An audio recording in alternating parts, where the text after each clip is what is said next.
that God wants you to prosper. Not somebody else, not someone down the street, but He wants you to prosper. He promises to be our exceeding great reward. God has a great plan for you. 3 John, verse 2, it says, "Beloved, I wish above all things that you prosper and be in good health, even as your soul prospers."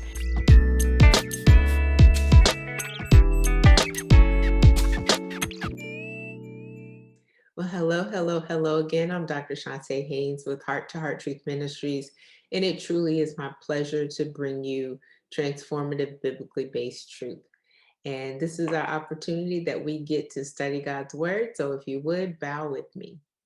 Most gracious and heavenly Father God, we do thank you for just loving us. We thank you for the compassion that you've shown toward us and everything that we have to deal with. We thank you, Lord, that you allow us another opportunity just to glean from your word so that we might be encouraged for the rest of the week.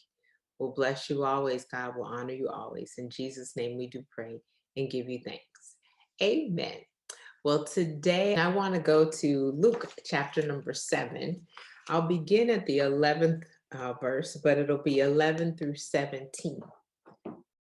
And the Bible records for us, soon after he was on his way to a town called Nain, his disciples and a large crowd were traveling with him. Just as he neared the gate of the town, a dead man was being carried out.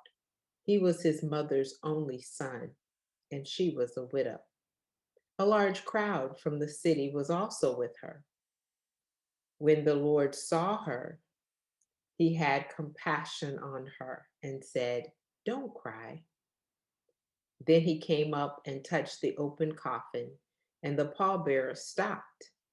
And he said, "Young man, I tell you, get up." The dead man sat up and began to speak, and Jesus gave him to his mother. Then fear came over everyone, and they glorified God, saying, "A great prophet has risen among us, and God has visited his people." This report about him went throughout Judea and all the vicinity.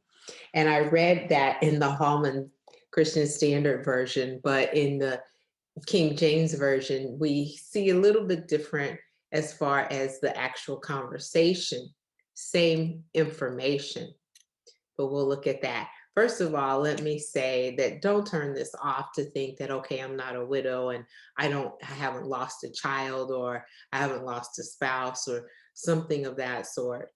We are living in a time when there's been a lot of loss. And the message isn't about just the loss, but it's really more about Christ and the fact that God loves us so much and he is moved with compassion regardless of our circumstance or our situation. But let's just dive in for just a moment. I want to bring out a few points here for you today, just as a reminder. The city was called Nain, and the meaning for Nain is beauty. Out of beauty came this suffering, came this heartbrokenness. And this young lady or this woman who has this only son who is now dead was not only heartbroken, but she was destitute. Because back in that time, the men were the ones that were providing for the family. And if your husband has passed away, that provision is gone in most instances. But if you have a son, then the son would be able to then provide. Well, now she's also lost that second layer of protection that she would have had to provide for her. So this particular widow is grieving, and she's grieving the fact that not only these two people that are closest to her are gone, but she's grieving the fact that she doesn't know where she's going to be able to then be sustained. So it says that Jesus was moved with compassion. Compassion, I looked it up because I wanted to give you a definition here. And it says to feel deeply, or it's an inner feeling. it's really talking about Christ's attitude toward individuals as well as multitudes, because it can find in the Bible that he was moved with compassion several times. Back in Matthew's gospel, the 9th chapter and the 36th verse, and the 14th chapter and the 14th verse, we'll find that Jesus was moved with compassion, whether he was touching a leprous man, because lepers weren't really being touched any longer because they thought they were going to get the cooties from them, or Mark's gospel, the first chapter and the 41st verse, or Mark's gospel, the 6th chapter and the 34th verse. All of them are relating to Jesus being moved with compassion, where he's either healing the sick or those that have been brought to him, the one that is leprous when nobody's been touching them.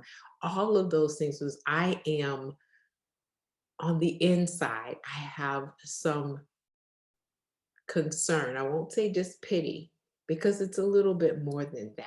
One of the synonyms says it's a feeling of distress from the ills of others.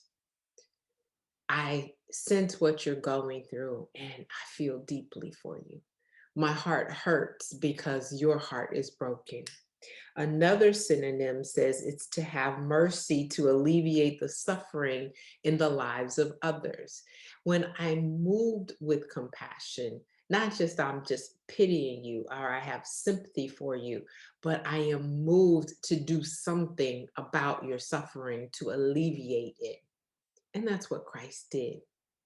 He saw this woman in this predicament. He saw how she was so heartbroken. He saw how she was then now destitute. He saw how she was grieving, and he did something about it. Stick a pin there because we're going to come back. But in the King James, it says, he says to the woman, weep not. And when you look up the word weep, it's not just a lamenting, it's not just shedding of tears, but it comes with the implication that it's an inner distress that you're dealing with, but it implies an external expression of grief. Every external expression of grief. Yes, the crying, yes, wailing, yes, howling, yes, mourning. Sometimes they were beating their chest, sometimes they were smiting things or hitting things, but there's an expression of sorrow, and she was doing all of this, and you can imagine what pain she was in and thinking about this. Emotionally, she was struggling, mentally, she was struggling, and sometimes it comes over into our physical struggling too. I don't know where this message is catching you today, but there's a lot of mental struggles. It could be a struggle to think that, how am I going to pay this hospital bill? A struggle to think, how am I going to get additional funds into my business so that I will be able to then pay the house bills, or a mental struggle of what am I going to do next, or what has God called me to do, or where am I going to turn, or what is on my plate? And I'm so inundated with it all. It could be an emotional struggle that you're going through. I'm heartbroken because of things that have happened. I'm just disappointed in life, or I'm disappointed in the world, or I'm disappointed in a person, and somebody's rejected me, somebody has turned me away, somebody has denied me. All of these things, even whether they're being the past, in the present, or even something we're anticipating in the future, we can be emotionally distressed and have grief. Of course, there is the different stages of grief that we go through as well when things happen.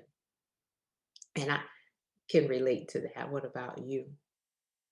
You know, life happens, even when things are supposed to be beautiful, things happen that make us forget about the beauty, but we cling to the suffering. And the God that we serve comes alongside and to remind us today to say, you know what? I see you, I hear you, and I am moved with compassion. I am willing to alleviate your suffering. I want to do something about your pain. Don't pretend like it's okay. Don't pretend to put it up under a bushel. I was always taught, when you're cleaning up as a young child, you're trying to clean and sweep the floor. Don't sweep it under the rug. because there'll be a nice little pile there that somebody knows something is under the rug. Okay. That dirt pile, it's visible. We all see it. We don't want to do that. We want to bring it to the Lord because He tells us to stop the crying, stop the expression of grief, weep not. And then He tells the young man to arise, rise up. So we're going to not weep, but we're going to rise. Here's something that I wanted to share with you as a takeaway for today is that God has compassion for us as well as our situations. The circumstances don't change our relationship to God. He always knows. He always loves us. He always cares. He always wants the best for us. But our circumstances change our relationship with God. It allows for additional intimacy if we take it to Him. He's not afraid of our questions. He's not afraid of our doubts. He's not afraid. There's no reason to fear when you trust the one who can conquer everything that stands before you. Our circumstances then should deepen our relationship with God. Additionally, our struggles are opportunities to draw closer. Yes, we're going to struggle. And grandma used to say, just live long enough. Things will happen. Either you're going into a storm, either you're in the midst of a storm, or you just came out of one. But if you just live long enough, struggles are going to come. Circumstances are going to happen that were not what you anticipated or what you wanted. The rug will get pulled out from under you and you might get blindsided. But not only does God know about it, He also knows you and He's willing to assist. Our struggles are then the opportunities for us to draw closer. It's an opportunity for us to increase our intimacy.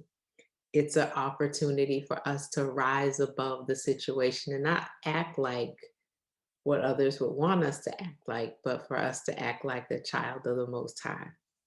It's an opportunity for us to fight from a different level, a heavenly level, if you would. It's an opportunity for us to pray for individuals. It's an opportunity for us to pray for ourselves. It's an opportunity for us to ask the Lord the right questions. What's behind this behavior that I'm seeing? What's behind this particular circumstance? What am I supposed to learn in the midst of all of this? And Lord, I know you are here, but what are you saying to me? What am I seeing? Show me what I need to do. It's also an opportunity for us to study, for us to get into the word so that we can stand on the promises of God, so that we will be able to declare and decree the things that He has already said about us. But we need to know where it is and we need to study in order to do that. It's an opportunity for us to change our view. Oh, they didn't wake up in the morning trying to get on your last nerve. Change your view. See it from heaven's lens. It's an opportunity for us to encourage ourselves.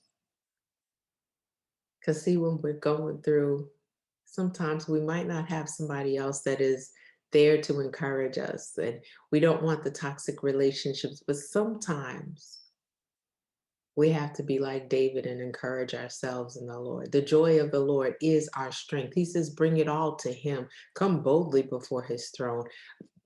Lay everything out. No more anxiety, no more stress, no more worry, no more struggle. We turn it over to God and say, you fight that battle because the battle belongs to you. But not only is it an opportunity for us to pray or encourage ourselves and study and all of that, but it's an opportunity for us to encourage someone else. You see, when Jesus tells us to go to the other side and we get to the other side, the Bible says that we overcome not only by the blood of the Lamb, but by the word of our testimony. And your testimony and your story can be that encouragement that somebody else needs in order for them to get through too. So when we look at compassion, we look at all of this, don't weep but rise. And we recognize that that really is the message. If we're moved with compassion, we don't need to weep, we need to rise. We're going to rise above. Today, that's my prayer for you. That as you're either in the hospital or even at home, or struggling wherever you are, and situations and circumstances happen throughout the week, that you'll remember this message and say, I can do all things through Christ who gives me strength. His word tells me that I can be content in whatever state that I am in. I want to learn how to be abased as well as how to abound, how to operate and have the right attitude, the words that I need to say, because I'm supposed to speak life into every situation. I'm supposed to be salt in this world, bringing flavor and preservatives to others. Help my words, Lord, be seasoned with grace. Help my attitude be one that you would have, Christ. Can I just have a WWJD bracelet and a reminder to say, what would Jesus do? And then let me do just that. Father, teach me your word even the more. Draw me closer. That's what I want you to get out of this message today. Yes, he saw the woman in her suffering. He saw all of her pain. And then he did something about it to alleviate it. And in so doing, he said, don't weep, rise above. Let's bow. Father, we thank you for the time that we've had to spend, but God, most importantly, we thank you that you are our God, that you know us, you've searched us, that you know our feelings, you can be touched by the feelings of our infirmities, you know our struggles, just like you struggled and you suffered, and you said, Lord, in your word, that it won't go for naught. You said that you would use everything for our good and for your glory. And so, Lord, I pray for those who are struggling right now, those who have lost loved ones that are reeling with the pain of being heartbroken and grappling with the idea that you already knew. Lord, I thank you that as they are in you, that they will be reunited, and that would bring comfort.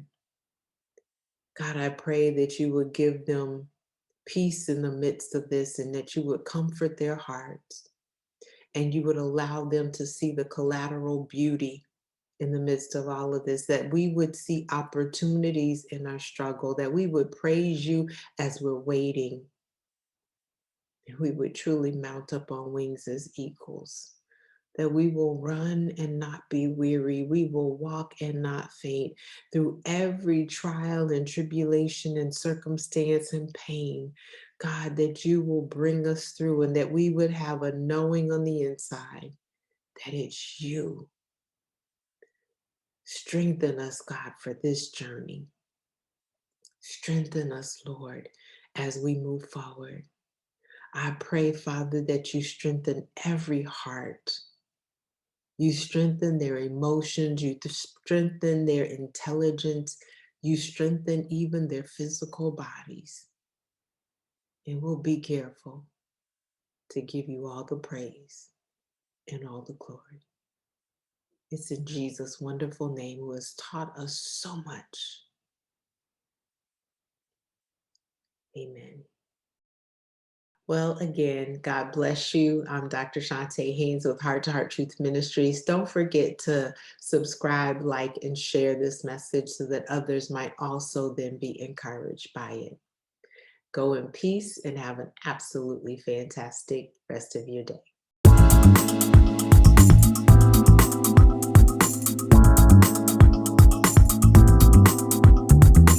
You can find us online at htruth.org.